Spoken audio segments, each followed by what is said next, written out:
Perguntar aqui se não há, entre aspas, caixa preta de barco. Não. Não. Não tem. Tem como, né? Não tem.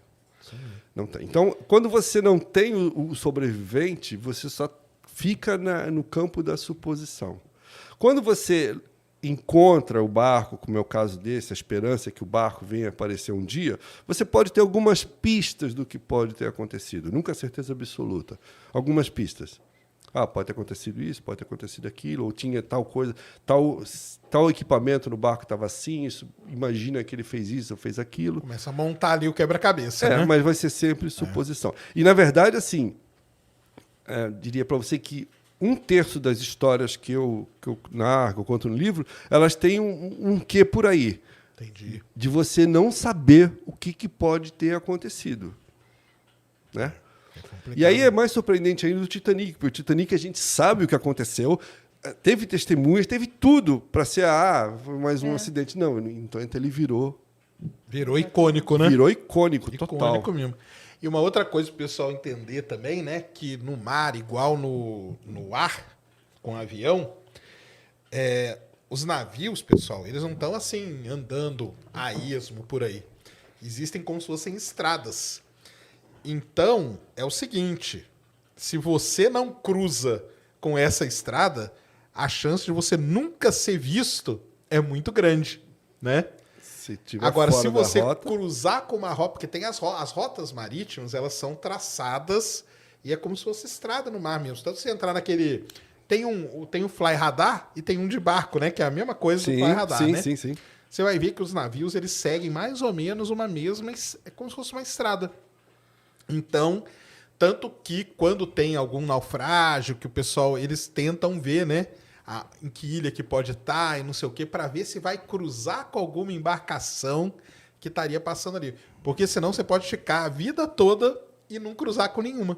Se você pegar a corrente leva para o outro lado, para o outro, né? E isso que é um negócio dramático, né? É total. Assim, vamos considerar que 70% do planeta é água. É grande, tem muito mar. Né? Tem as rotas marítimas, como você falou. Então, a navegação comercial, basicamente, fica dentro da rota. Né? Eventualmente, um ou outro pesqueiro sai um pouco dela, mas a navegação, os navios, etc., navegam naquela pista. Né? Então, se alguém tiver a infelicidade de ter um problema, um naufrágio, alguma coisa fora dessa rota, é complicado. Existem exceções. Né? Tem uma história que eu acho impressionante, porque uma outra coisa que me chama muita atenção no mar é que ele é um ambiente hostil para a gente. Né? Não somos peixe, não somos peixe. Depois eu te conto minhas histórias. Eu não acho que o ar é pior, porque a gente não sabe voar, mas pelo menos a gente sabe nadar. Então, mas aí eu não sei, cara, o que é pior. Respondam aí no chat, cara. Você morrer, por exemplo, vamos pegar aqui, infelizmente, né? Morrer de qualquer jeito por exemplo, é ruim. eu sei, morrer de qualquer jeito é ruim. Mas tem mortes que são terríveis. Mais aflitiva. Eu por nunca exemplo, morri, então o pessoal não sei. fala que o acidente terrível do voo da Gol lá, que o Legacy cortou a asa dele, pode ter dado tempo dos caras terem a percepção que eles iam morrer. Isso deve ser um negócio terrível. De pedir perdão, né? Alguma coisa assim. Agora, outra coisa... Então, pensa nessa situação. Agora, pense no seguinte, cara. Você cai no mar. E eu já caí, hein? Então, o negócio... O que é mais, vamos dizer assim... O que te dá mais aflição, né?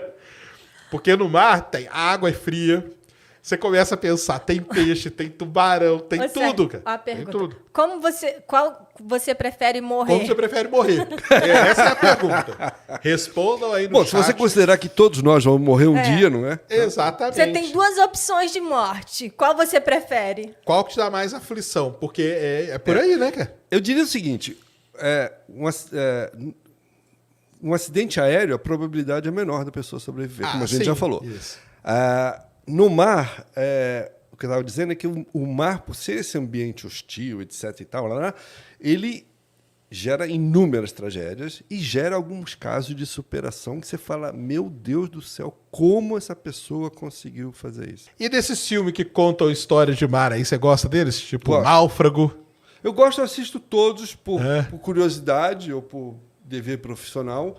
Assisto todos. Eu gosto do tema, claro. O Náufrago eu acho um filme muito bom, embora seja uma ficção. Sim, mas muito bem feito. Bem feita, né? Aliás, uma das bolas lá, lembra do Wilson? Sim, claro. Uma das bolas do Wilson foi leiloada no ano passado. Um baita monte de dinheiro. Caramba, porque uma das bolas, eles usaram várias bolas na filmagem, claro. E uma dessas bolas foi embora. O mar levou. Foi pelo mar. Foi embora. Só que ela foi encontrada. Caramba. Um monte de tempo depois, ela foi encontrada, essa bola. E ela foi para leilão. Nessas grandes casas de leilão. Imagina o valor mesmo. O Wilson náufrago, verdadeiramente náufrago, porque ele ficou à deriva no mar. Então eu gosto muito. A história é fictícia, mas muitas situações são plausíveis, são reais. Sim. Né? Certas situações por exemplo, Moby Dick. Que pode acontecer, né? Mas que acaba dando uma romantizada. Romantizam para o filme, porém... É plausível acontecer. É plausível. Né? É plausível. Moby Dick, por exemplo, que é um clássico, né? Uhum. Ele é inspirado num caso real. É um caso famoso na época, que aí inspirou o Herman a escrever Moby Dick. Que era baseado nas caças de baleia que tinha aqui, né? Para tirar o óleo, né? Cachalote, exatamente. O pessoal vinha aqui. Um cachalote maluco que teria afundado o barco, e aí eles ficaram náufragos, etc.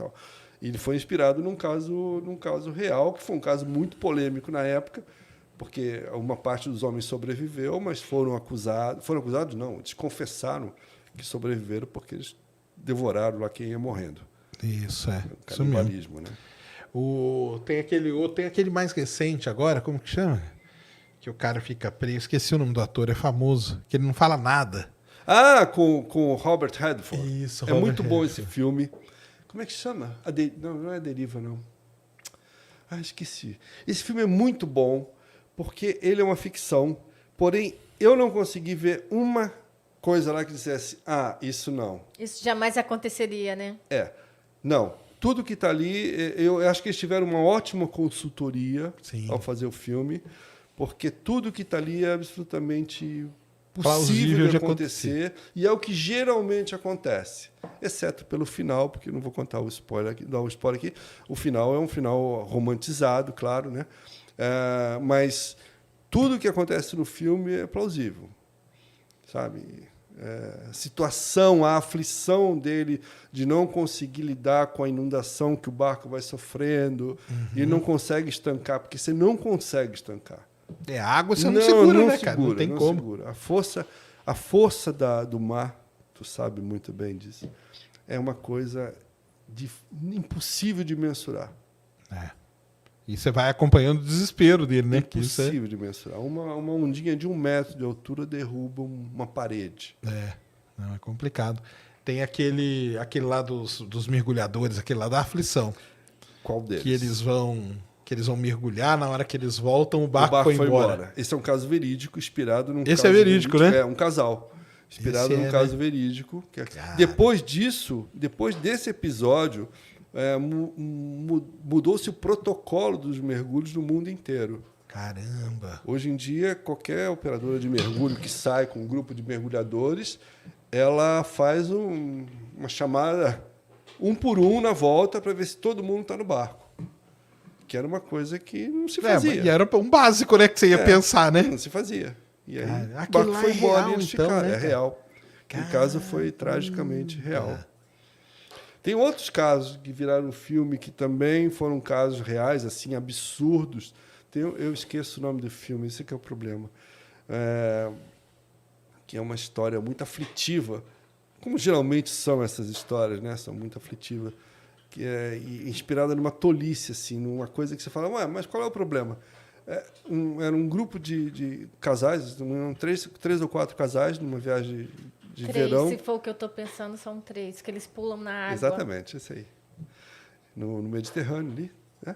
E eles pulam na água, sol, maravilha, mar tranquilo, calmíssimo, tudo bem. E aí, quem baixou a escadinha para voltar para o barco? Tinha inclusive um bebê, né? Que fica chorando. Não, o bebê. Eu não sei. O bebê foi licença poética do Ah, filme, tá? Na história real, não havia bebê. Amigos. Era só os amigos. Todos morreram na história real. Inclusive foram achados em volta do barco. Caramba. Porque o mar estava tão tranquilo que eles Não tinha morreram nem corrente, nem nada. Morreram de exaustão. Porque esqueceram de baixar a escada. Exatamente, eles não tinham altura suficiente para para subir no barco de volta. Aí é desesperador. O último que mergulhou. Então a história do tubarão também não é verdade. Não. Tá. Não, até onde eu sei não, tá? Todos morreram, mas morreram afogados de exaustão, etc. Tal. Barco parado, ancorado, e eles morreram afogados porque esqueceram de baixar a escadinha.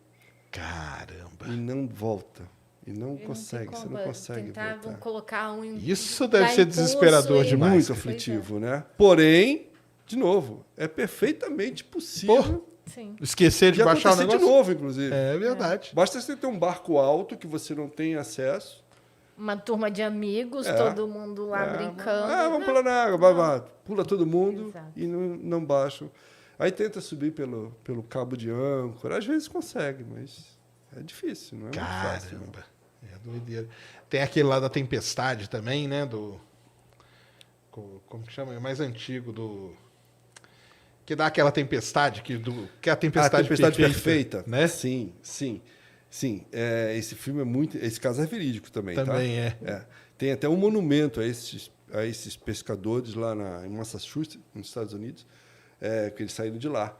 Essa história quer dizer, tem um quê de licença poética, claro. Porque morreram todos, de novo, aquela história. A gente nunca vai saber exatamente se foi daquele jeito, né? Mas eles realmente ficaram numa situação extrema. Houve uma conjunção de tempestades que se uniram num ponto onde eles deveriam não estar. A imprudência, a necessidade de pescar. A necessidade, etc, né? Que eles foram indo para poder. Foram né? indo Isso mesmo. Tem uma cena clássica desse filme, né? Que mostra o barco subindo numa onda que não acaba nunca, né? Aí você fala, pô, mas tem onda assim? Tem. Isso é verdade. Tem, claro. Existe onda assim. Lógico. Né? Eles chamam até de ondas loucas, né? Essas ondas loucas são uma anomalia quase que se forma do nada, não dá para prever. E elas são gigantescas. E, sim, elas têm um poder de destruição muito grande. Tá? Essa é uma história interessante, porque falava-se muito nas ondas gigantes do oceano, mas elas eram creditadas à crendice dos marinheiros. Sim! História de pescador, exatamente. Né? Aí, com o desenvolvimento da ciência, etc., eles começaram a ter casos de navios que sumiam, sem muita explicação. Aí uma das explicações passou a ser a possibilidade de eles terem sido vítimas de uma onda anormal. Essas ondas são fotografadas do espaço, para você ter uma ideia do tamanho delas. Sim. E é a primeira vez que ficou comprovado, não que elas existiam, sabiam que existiam, mas nunca tinham sido medidas. E a primeira vez foi numa plataforma de petróleo. No Mar do Norte. Mar do Norte, né? Exatamente. Uma equipe que estava na plataforma de petróleo, eles tinham instrumentos para medir, e eles mediram, naquela ocasião, se não me engano, foi 24 metros que eles mediram. Caramba. A ondulação, 24 metros. E eles tinham recurso para medir. Sim. Até então a ciência sabia que existia, mas não tinha número, não tinha parâmetro. A partir dali, eles até batizaram essa onda de onda do Ano Novo, porque foi no dia 1º de janeiro. Era uma tempestade muito forte de inverno. É porque nessas plataformas a gente tem mesmo os equipamentos para velocidade do vento e o tamanho da onda. Sim. Então a gente sabe exatamente o tamanho que está. E a partir daí, eles tiveram um parâmetro de dimensão dessas ondas. Né? É claro que ninguém espera encontrar isso, porque realmente é uma situação muito complicada. É complicada para embarcação grande, imagina para um barco pequeno. Né? Mas existe, né? Em alguns lugares elas são mais propensas. A ponta da África do Sul é um lugar muito frequente assim. É comum acontecer ondulações absurdas assim. Tem situações onde você tem encontro, né? Elas saem Encontros fora de do padrão. correntes, é. Você tem um padrão de ondulação de 2, 3 metros, de repente surge uma onda de 15. Ela sai fora do padrão. Né? Ela é, na verdade, é quase que se fosse duas ondas que se juntam e vão crescendo de dimensão. Mas isso existe. O pessoal aqui na USP, ali na engenharia naval, já foi ali? Não. Ali é legal pra caralho, eles têm um tanque. Um simulador. Eu já publiquei sobre isso, mas eu nunca fui lá. É legal demais aquilo lá. E eles simulam exatamente. essa onda aí. Exatamente. Eles simulam essas ondas gigantes Nós aí. tínhamos um colaborador na Revista Náutica que era dessa equipe. É legal demais, porque o que acontece? É ondulatória, e quando você tem a interferência de uma onda com a outra, uma interferência construtiva... A soma das energias. Soma e vira essa onda. E eles simulam isso aqui, e eles colocam navio, cargueiro, barco pequeno, e você vê o que acontece. E desaparece aquilo lá que a gente falou. Some mesmo, cara. Mesmo. Aquele tanque aqui na USP é muito legal, cara. Eu nunca fui, pessoal. Não, tem que ir lá visitar Já aquele publiquei, tanque, cara. esse amigo já me contou várias coisas de como funciona. Eu tenho curiosidade, sim. As plataformas de petróleo, tudo é simulado aí nesse tanque aí. Onda é uma coisa impressionante. É um negócio onda é impressionante. E é um negócio que você não tem controle nenhum. Isso é que é o pior de tudo. Nenhum. E é impossível você mensurar a força de uma onda. Impossível. E o terrível é assim, você olha um dia não tem nada, cara. Aí você dorme, na hora que você acorda, parece que você está em outro planeta. Mar em convulsão. Parece que está em outro planeta. Eu gosto de ver o mar bravo. Mas não lá, né? De longe. Prefiro não estando nele. Tá certo. Mas eu gosto.